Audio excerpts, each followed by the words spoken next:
Адам өлім сәтінде жатқан уақытта дұғасы қабыл ма, қабыл емес па деген жерде екі түрлі көзқарас бар да. Қараңыз, жан алқымға келген уақытта тәубе қабыл бола ма, болмай ма, екі түрлі көзқарас бар. Шындап келгенде. Бізде кең тараған, жалпы, кең тараған адамдардың арасында өлгенге дейін, жан алқымға келгенге дейін тәубе қабыл болады деп үйренгенбіз де көбіміз. Бірақ шындап келгенде ол жерде ғалымдардың арасында хилаф бар. Екі түрлі пікір бар негізі. Біреулер қабыл болмайды деп айтқан. Не үшін? Оған қатысты аяттар бар да. Себебі қараңыз, адам өлім аузында жатқан уақытта ол болды, уже ақыретті көріп тұр ол. Уже ғайыпты көріп тұр, оған сондықтан пайда бермейді деп айтқан да тәубе.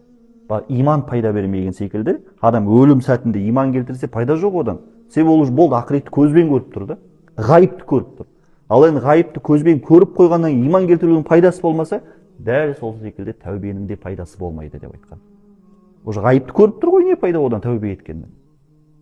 Сондықтан кейбір ғалымдар айтқанда, онда тәубесі қабыл болмайды деген. Бірі де ол.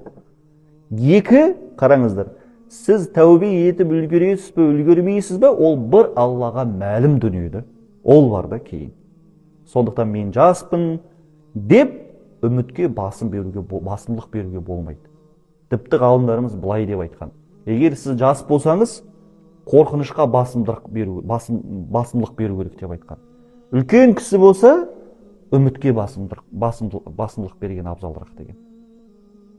Не үшін? Себебі адам жас кезінде күнәға бейім болып кетеді де көбінесе.